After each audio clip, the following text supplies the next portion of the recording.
So I wanted to welcome everyone to our Fireside series here, our series about speakers that will be interviewed for Fireside adoptees that will be made public for people to interact with the interview we're having today and others in the series as well. So we're very pleased to have Koko here today. It is February 6, 2022, and we're appreciative of her time. She's going to talk to us about her experience of being a domestic adoptee. And we're going to take some questions later on that we will address outside of the interview context. But what we'd like to do is I'll provide the catalyst here for the discussion, give Koko a chance in her own words to talk about what she's gone through and things that are important to her, and then invite people in the chat to interact with our conversation as well. So thank you very much for joining, Koko. I wanted to know if you could first just tell us your name and then where you were born and when, just to get started. Yeah, so my adoptive name, I suppose we'll start there, is Nicole Shaw. So I was born in May 1981 in Southern California, so more specifically Hawaiian Gardens. I was born at Hawaiian Gardens Hospital, which I actually don't think exists anymore. So yeah, I was born in Southern California. I lived in Southern California almost my whole life until I moved to Northern California. So I'm such a California girl. But it is very different. So I'll say that. But yeah. Yeah, and I'm also actually born in California. So I lived there for 37 years. I was born in San Diego. Moved to Boston in 2007. But yeah, Southern California for forever. So no change in seasons, you know exactly. I know you were around, you mentioned Brea, and I remember that from a previous interview, but not La Brea. For people in California, outside of California, it's not the same place, right? Right. So I grew up in Brea, California, which is a very small town. It's bigger now, but a small town, I would say like it's very North Orange County. So, okay. And that was an interesting life because I grew up in a predominantly white community. So we were like the only Black family on our street. I was like the only Black kid in class. So that also sort of lended to my experience. Yeah, I'd like to talk with you about that some more. I think that'll be important for you to have that, for us to have that perspective of what that was like for you. I'm wondering if you know anything about the circumstances around why you were given up or relinquished.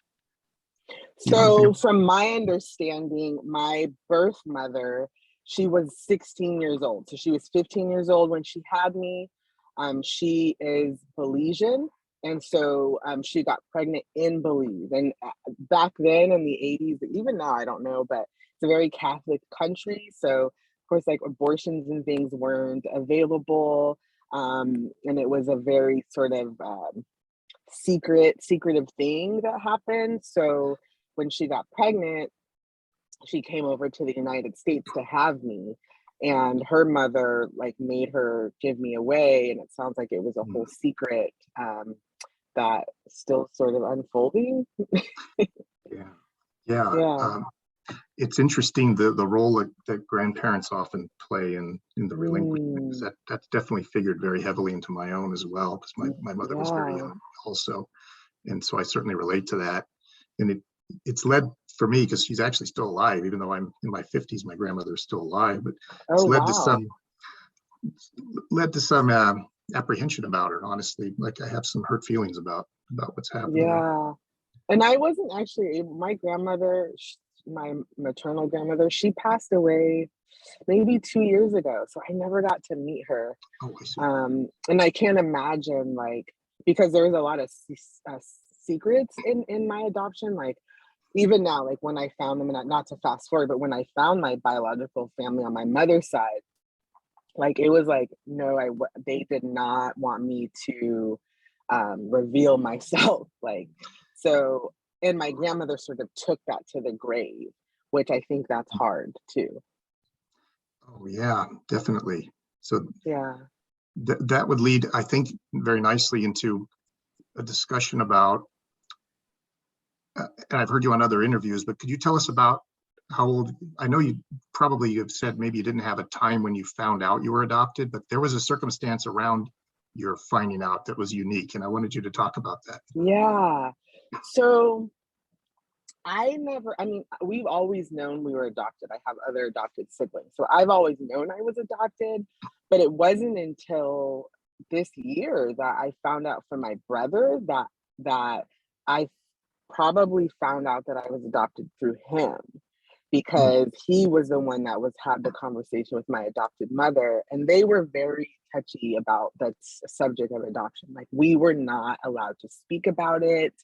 We were not allowed to breathe about it. We were just had to pretend that we were their kids, and then that was it. And so my brother told me, like, I don't think you really knew until it just sort of trickled down to you, and then it was just out. And then but no one ever explained. I think that's one of those things, right? Like, the concept of adoption is so layered and it's so intricate. And then think about yourself as a child, no matter how old you are, like trying to really resolve that and to understand that. I had no idea what that meant. All I knew is that those were my parents. And then what that meant internally was like, does that mean that they could send me away at any time? So, yeah. And I do want to touch upon your adopted siblings in a little bit here, but I wanted to know if Sure. what led your parents to adopt in the first place? Did they ever discuss that, or did that ever come out eventually? I know you said it wasn't a discussion that happened during your childhood for sure. Yeah. So it did. So my adopted father, he played in the NFL. So he was an NFL player. He Mm, already had a child. So I think for him, it was a little bit different. But my adoptive mother, she didn't have any children. And when they got married, she had a lot of infertility issues. So she had a lot of infertility issues, like some late term miscarriages are very painful, very emotional, and that wow. sort of led them to adopt the four of us. Yeah, five Oh, wow. of us. Yeah, wow. Yeah. Uh, so in the household, then you're saying it was not a topic of discussion. It was not in my own as well, by the way. Okay. Only as an adult in the last couple of years have I even been able to talk about it Yeah. with my parents at all. But did you find that you ever reached a point where you could talk with them about it, about with your adoptive No, parents I about it? mean, it was literally like, even when we were kids, and this is also like a cultural thing I find with um like a lot of Black families, like just keeping secrets, like a lot of like just um and it's easy to, again, like as a Black adoptee, if you're a same race adoptee, it's easy to just fold in with your family. And so I Hmm. think the assumption is that, like, if you're able to hide inside of your family, then you don't have to tell people that you're adopted. You don't have to share this information as though the information is like taboo or negative. So for us, Yeah. like, we would get almost in trouble, and the only time we would only really talk about it was like maybe we would get together on Christmas, or like, some kind of a holiday with our adopted cousins, and then they would kind of like mess with us about it. But other than that, we just really we didn't process it, we didn't talk about it, we didn't even really acknowledge it until I, I mean, never. Hmm. Currently, I'm estranged from my adoptive parents, and so that was part of the reason, was that, like, doing all this, getting the information and stuff, and it was just too much for my adoptive mother. Yeah. It leads to a rupture or a break. Even though there Hmm. was tension that existed, it drives it even more into that state where you can't talk about it or Yeah, even be in contact, unfortunately, when right. that happens. It's like offensive to adoptive parents. Like, I feel like sometimes Yes, it for is. us as kids, like, we're still kids. We're always going to be the child, and they're always going to be the parent, regardless of the age, right? And so I think that with a lot of adoptive parents, like, it's so, without dealing with all the other stuff that comes with adoption, like, it's so offensive to them. Like, if we want to look for our biological families, and it's like weaponized almost. Weaponized. Yes. Did Yeah. would I'm curious. So your adoptive father had a natural child.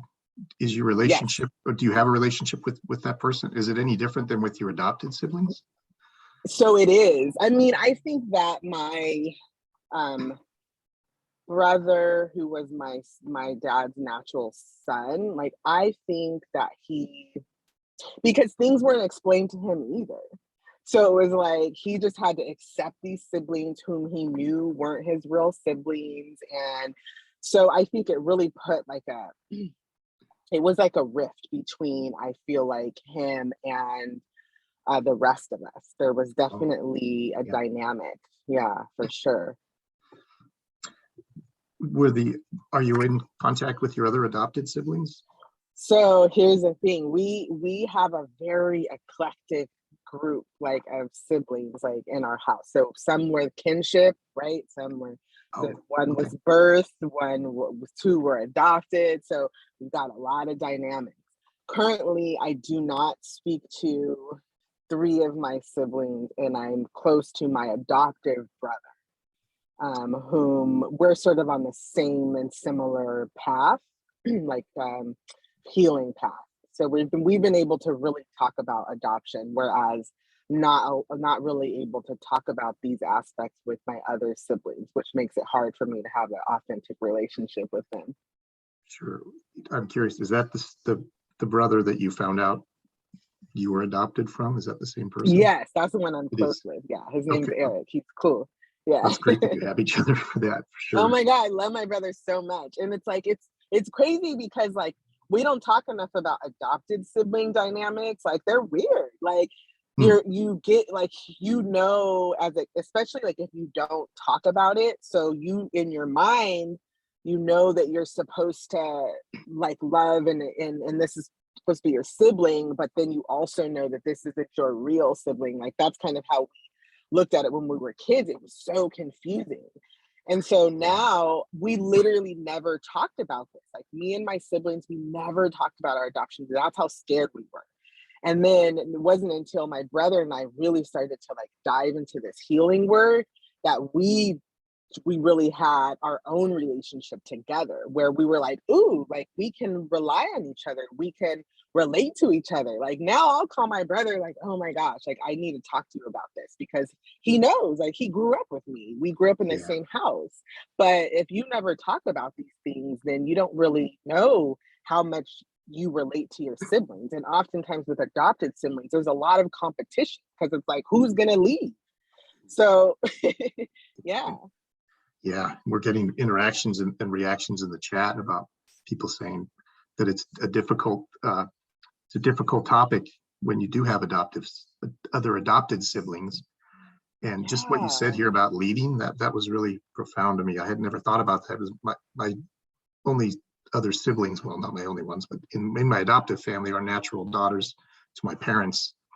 And Oh, wow. and we actually got along really well, but I'm seeing people reacting that, yeah, it's difficult where you can't talk to the people that you did grow up with, even though they were in that same Right, relationship, but it can be difficult for them right. as well. I wondered if you relate to the concept of the fog or coming out of the fog. Is that an experience that you relate to? I know not everybody who's adopted does or ever reaches a point where they do, but is that something that's meaningful to you? Absolutely. I see the concept of coming out of the fog is really coming into like a higher consciousness, basically. It's really spiritual to me. I think that me coming out of the fog, and I feel like I just really came out of the fog, like maybe 2 years ago. So, and it's like an awakening. And when I talk about coming out of the fog, like I think it really encapsulates the idea of awakening, sort of higher consciousness, and also like realizing how much adoption had an effect on your life.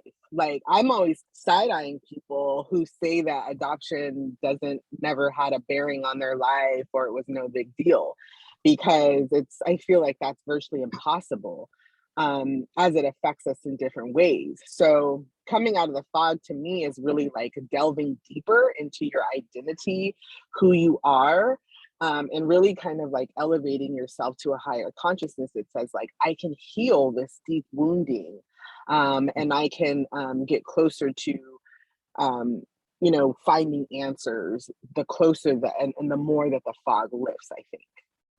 It's really profound. That helps me actually, this idea of Oh, consciousness, because it is an experience like that for me. And I haven't been out for very long, honestly. And I almost mm, came out 14 years ago, and I didn't fully come out until yeah. about 7 or 8 months ago. So it's been this big awareness of the impact, what it's been like as an adopted person.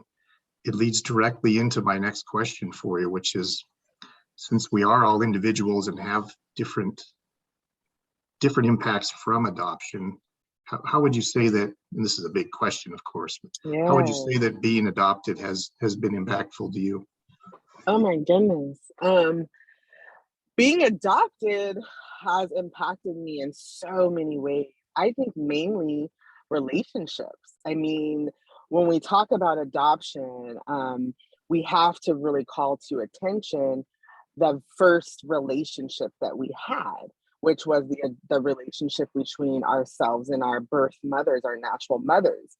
And when we think about that relationship being severed, that sets the precedence for every single relationship moving forward until we are in our consciousness, right? We're out of the fog. And then we can say, like, oh, I see how this is popping up. So for me, it is always very difficult for me to connect with other human beings. It was really difficult for me to feel loved, I think, like loved that wasn't conditional.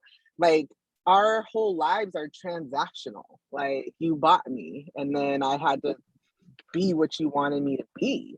And then when I wasn't that, it was a problem. So I think that like first for me, a lot of my adoption trauma comes up in my relationships. And I've had to really work hard to say, A, I deserve to be loved regardless of whatever, that I'm worthy of love, and that like I can function like in society, you know, I can function. Because a lot of adopted people are like high functioning depressives, high functioning, you know, have high functioning anxiety, have a lot of like Yeah, ADHD. So those are all sort of residual effects of adoption. And those are all things that have like plagued me until now. that's good, because good, not wonderful good, but helpful to me, because I've Yes. also felt this about relationships and the difficulty it can Hmm. present. Um, and then I realize I don't have a lot to compare it to, because I don't know what the experience would be like not to be this way, and that hurts too. Right. So it leaves me kind of aimless in a way, because I know the way I'm navigating hasn't been as successful as I hope it would be, and all I can relate it to is hearing other people's experiences of when they're not in our circumstances, what it's like for them. So Right. it's difficult. You're right. I completely relate to that. Yeah. And uh, Thank you for sharing that with me because I know it's hard. And then sometimes it just clicks, right? You hear other people and you're like, oh my goodness. Like that's one thing about adoptees is it doesn't really matter like if you're black or white or any sort of other we all have a similar adoptee experience that we can all relate on. In fact, I feel like I felt closer and more connected to adoptees than I have people my whole entire life. Like I can just pick up the phone and talk to adoptees just how we're talking right now. Like we could oh, probably just kick it because we already have that spiritual connection. I think like in the universe that having this very particular type of like wounding and also I think we're really special people because we really take this and we use it like we're natural storytellers, we're natural writers, we're yeah, natural like people who really can like bring people together. And so when you talk about the effect of adoption, we often focus, I think, on the negative parts, but like I wouldn't change it. Like some people have asked, like, would I change being adopted? Absolutely not. Because if I did, then I wouldn't be who I am today.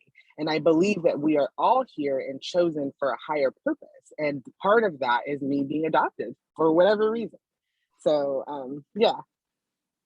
that's great. And I relate so fully with the naturalness of interactions with other adoptees, and Hmm. how instantaneous it can be with a lot of the people Yeah. in the call today. It's just an instant connection with people that it transcends time spent with them. It isn't because you spend a lot of time together and you get to like each other or something like that. It's just, oh, I know something about you because of what we've both been through, and it allows me to connect with you very naturally. So that was wonderful. Thank you for that. Sure. I wanted to ask you about your search for a first family and what that's been like for you. Ooh, so searching for my first family has been really difficult. I think because I started kind of like what you were saying, you start like a long time ago, and then you're like, I don't know if this is like kind of other adoptees, but like in my 20s, like I kind of wanted to pick it up, and then I was like, I don't know, because I had written, I think I had talked to the Orange County, so I was adopted into the foster care system, where I was in foster care for 3 months. I was at Orangewood, which is an orphanage in Orange County. And when I reached out to them, they were like, "Oh, just be mindful that this is Pandora's box." Like the guy that I talked to, he's like, "So you don't know what you're gonna find." And at that time, when I think I was like about 24, I was like, "Ooh, like maybe I don't want to do that." Like, that sounds scary. But fast forward, when I was like in my, I would say mid 30s, I dated a psychotherapist. That was interesting. So during that time, he was like, like maybe you should try to figure out like if this is like how this has a bearing on your life. So I did.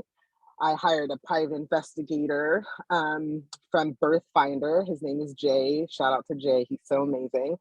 And he sort of helped facilitate this, me finding my biological or birth family.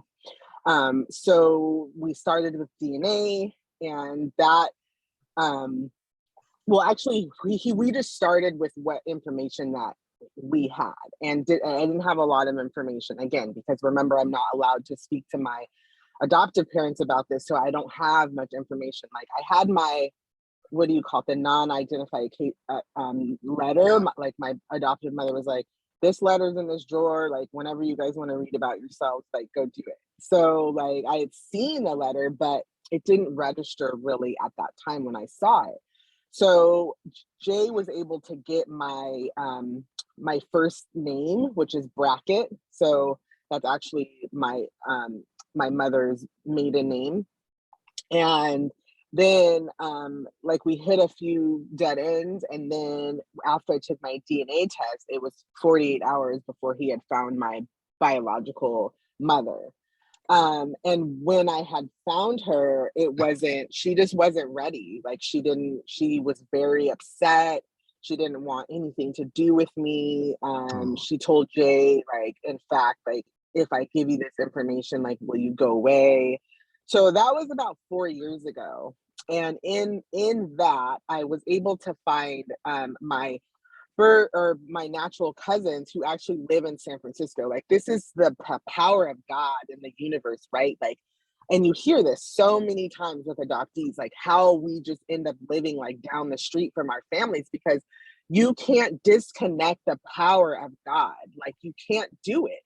So yeah, maybe you did it like on paper, but we always kind of find our way back eventually. So I think for that, so my cousins, who, that's how I found my birth mother, is through my cousins who lived in San Francisco and who still live in San Francisco.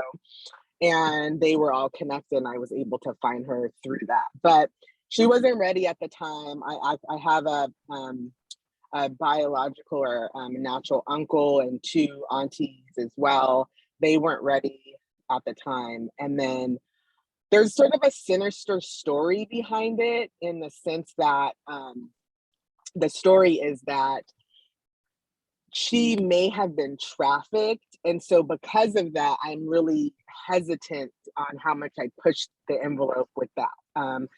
It wasn't like a great story. And like I said, like, it was like, you know, a lot of just stuff happened in that, where they weren't able to kind of talk about my inception, or like even that I existed. So that's kind of where we are right now, in the sense that I just kind of left it at that. And I think I want to write her a letter. I just kind of don't know where to start with that stuff. So that's where I'm at with that right now. I think that's really interesting that 'cause I also went through a private investigator. Okay. I haven't talked to too many people who have, but Mm, that's how I found mine in 2006. And I didn't even know about, yeah. I mean, obviously I knew DNA existed, but I don't think it was really a live option for finding anyone at that point. And I found that once I knew, I realized there was not going to, the PI said, we want to kind of ease the other party into it. Yeah. I didn't wait for them to Right. ease into it. I just went, You went which was a full big risk. throttle. I'm not sure I would have done that again, but I did do that up impulsively. Well, wasn't like immediately, but it was kind of impulsively because I couldn't wait. I Yeah. wanted to know. Um, I completely relate to how that must have been and what that experience was like for you. Yeah. And it's hard because you feel like, well, now I have to be respectful of them. And then you think, but were they ever respectful of me to have put me in this situation? Exactly. Do I really have to hold back?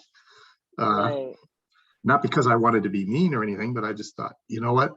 It's been 37 years. I'm ready to talk to somebody.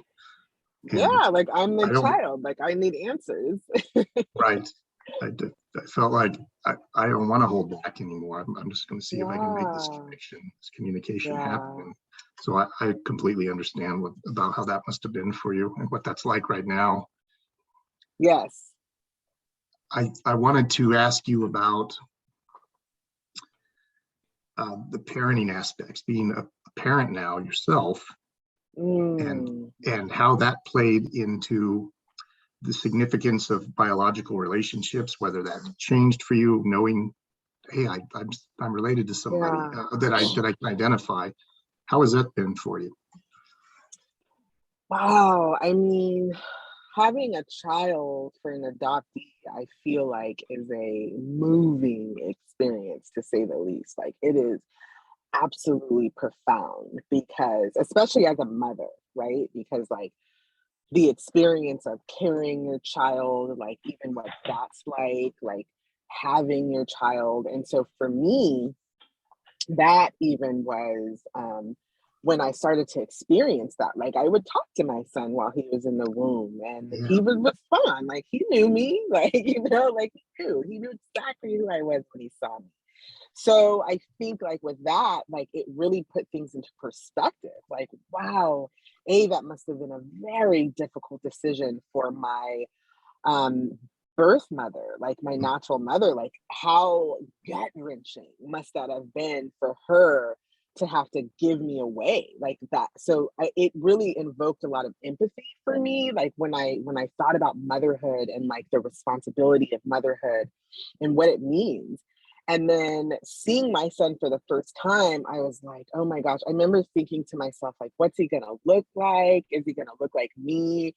yeah, Will he recognize me? And my son is biracial, so it was a little bit even more difficult because we don't have like the skin match, like just some of the more obvious, I'd say, like indicators of like being in the same family. So that was kind of difficult. And even now, like I'll find myself like looking at him, like scanning him, like if I see him do mannerisms or do things that I do, like I'll be like, wow, yes, it's really interesting. Like I just will stare at him sometimes because yeah, I never had a relative that looked like me. And even still, like when I met by the way, my natural mother, we are twins.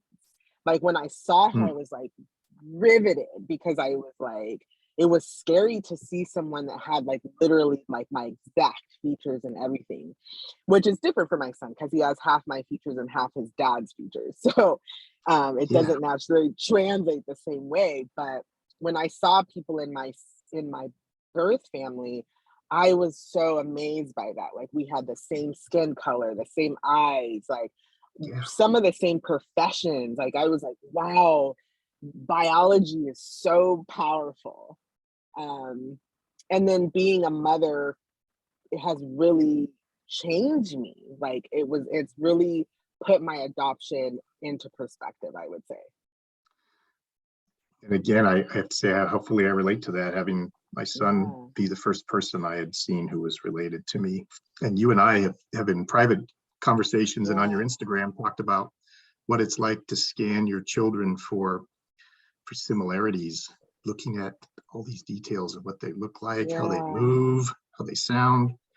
And I'm sure that a number of the people in the call can relate to that experience of what it's like to finally see somebody in front of you, Right. just be And it's fascinated by every triggering. aspect.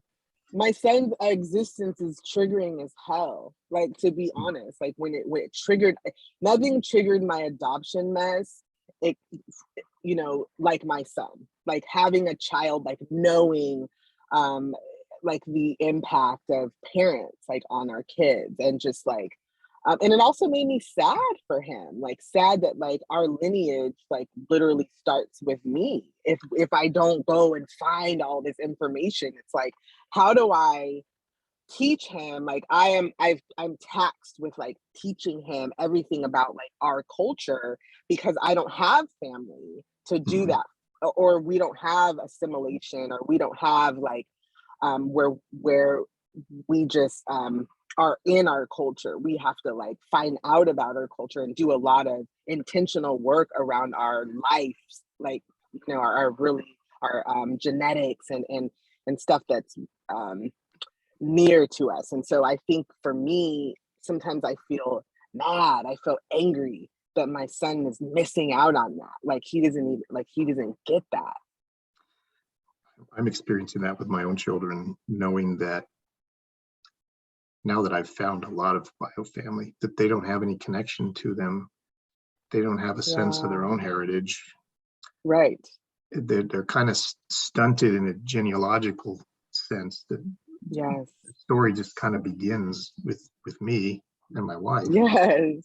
And I really hope that as I unfold things with my family and introduce them to more members, that it becomes more of a meaningful communal experience for them to know there's a connection there other than just Yeah. adopted cousins or adoptive cousins as well. So Right. I'm wondering, do you think that you would like adoptive parents to know something in particular about what it's like to be an adopted person? Is there something you would express to them about what this is like? Yeah, I would say one of the biggest things, I think, that the problems with adoptive parents is that they want a baby so badly that they almost become blinded and stuck in this idea of that's my baby. So when we think about adoptees and we think about like some of our struggles, I think, have to do with our adoptive parents never allowing us to grow up, never allowing us to get outside of being that baby that they wanted so badly. And so I would say to adoptive parents, like, when the baby is no longer there, what do you do then? Like, what's your responsibility as an adoptive parent is to help them grow, not to just continue to want them to mold and to meld them into what you want them to be, but for adoptive parents to really accept that there's an element of us that is not their child, and really just calling to attention that, and honoring that, like, that we have so many different parts to us, right? Nature versus nurture, and biology, genetics, so many aspects that adoptive parents literally just ignore because they want a baby. And we're not blank slates. I've heard that, we're not blank slates. We're not, we don't come completely wiped clean. And so because of that, I would just want to say to adoptive parents to allow your adoptive child to be exactly who they are supposed to be. Really allowing them to come to allow that to come to fruition, who they are, what's their identity, what's their culture, and not being threatened by that. So many adoptive parents are so threatened by love. Adoptees have a lot of love. We have to. When we start finding our adoptive family, our biological families, we start to evolve the way we love. And so I'm just asking for adoptive parents to like allow us to evolve into that, because this is hard. This is really Yeah, hard. Yeah.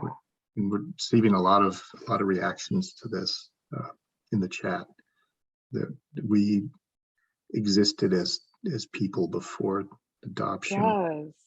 and we were somebody, and then we became somebody to someone else. Yes.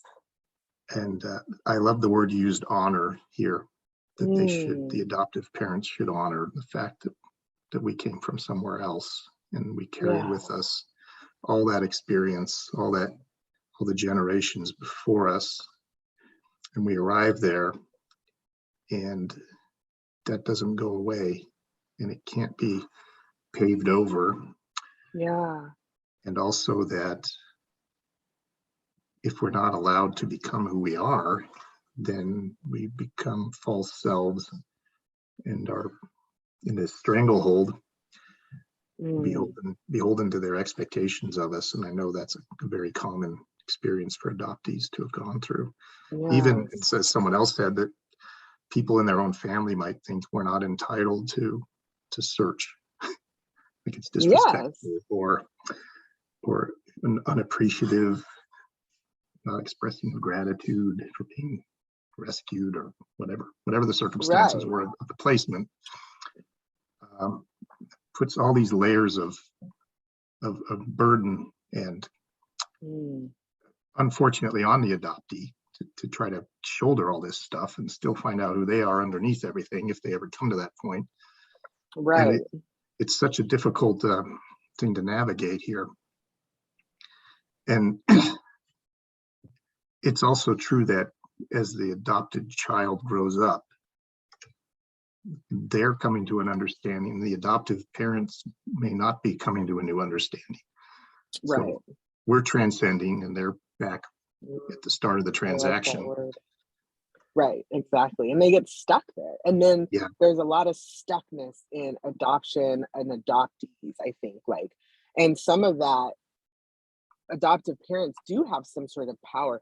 Adoption is a power dynamic. Like, we have to really call to attention like the fact that it's such a power dynamic. And what happens in power dynamics? There's fear, there's inequity, there's lots of uncertainty, anxiety, because you don't know if that power dynamic is going to lead to you again being abandoned again, right? So we're right back there and rejected again. So adoptive parents, from their perspective, they don't see it that way. They just see it as like, oh, you're the child, I'm the parent. And at some point in time, even in our own lives, like whether you're adopted or not, you have to move away from the idea, the child parent dynamic, right? Like at some point that's got to give. So I think it's really important for adoptive parents to recognize that. And someone is mentioning in the chat how sometimes we're told that we were saved from our circumstances, or maybe saved from people who didn't deserve us because of socioeconomic conditions or moral concerns, or whatever the reason was. We end up feeling like we're in this burden of gratitude for somebody having wanted us. And shouldn't we then have to act a certain way around that? And that's unfortunate. I know that's a very widespread experience. I'm certainly not trying to speak for everyone who's adopted, but it happens far too often that people do end up this way, even with more quote unquote positive or successful adoption experiences. It still happens. We're still the person that was relinquished in those conditions. I wanted to give you a few minutes to see if there's anything that touches your heart or about your story that you haven't had a chance to share, or concerns that are important to you that we haven't covered. If you'd like to talk about that, or if there's anything.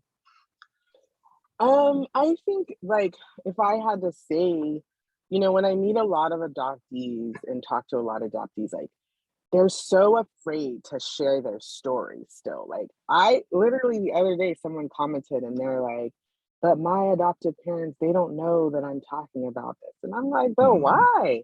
So I feel like what I always want to do is just tell adoptees that there's so much power in sharing your story, right? Really speaking the words, like, or even writing them in a journal, like just being able to get it out of you because we have been so stifled as a community. We have been silenced as a community. And we all know that regardless of it's this type of wounding or anything, any other type of like wounds that we sustain as humans, the most important part is to process and talk about it. But if you can't do that, then you can't get to the healing. And you Yes. can't get to the healing, you can't get to your higher purpose and you can't get to your higher consciousness. So you have to be willing to take the risk of making your adoptive parents upset. Like, I think that that's some of the drawback, like, is that it doesn't have to be like an either or. It's not like a black or white. It's it is your story. You get to do whatever you want with your story. Yes. And I really just, that is always the thing that I want to tell other adoptees, or when people say, like, oh my gosh, Koko, like, you're so great. You can share your story. What I see in you, I see in me. We all can do it. We all have the ability to heal this. And a lot of times I hear so much negativity when it comes to adoption, right? And rightfully so. There's another side of that, right? There's another side, like you said, we can transcend. We can help other younger adoptees um, with this and like with the knowledge and things that we have. So that's my biggest thing, is just wanting to tell people that we are natural storytellers, we're natural writers, we're natural lovers. So let us draw upon that instead of going a lot of darkness and because there is a dark side to adoption. There's such a dark side to adoption. But I think if we dig deep, we can find the light side of adoption that brings us all together on the same frequency in the same beautiful healing journey. Yes, yes. Wow. That's amazing. Thank you so much for that. What a Yeah. great interview. What I'd like to do is end the recording now, and then what we'll do is open it up for internal discussion here for people to have a chance to address directly. So thank you Sure, that again. sounds great. Uh, Thank Thanks for you. everyone attending, and I'll have the Yes. recording now, and we'll go into more direct question and answer just for a few Okay. minutes. Thank you. All right, that sounds good.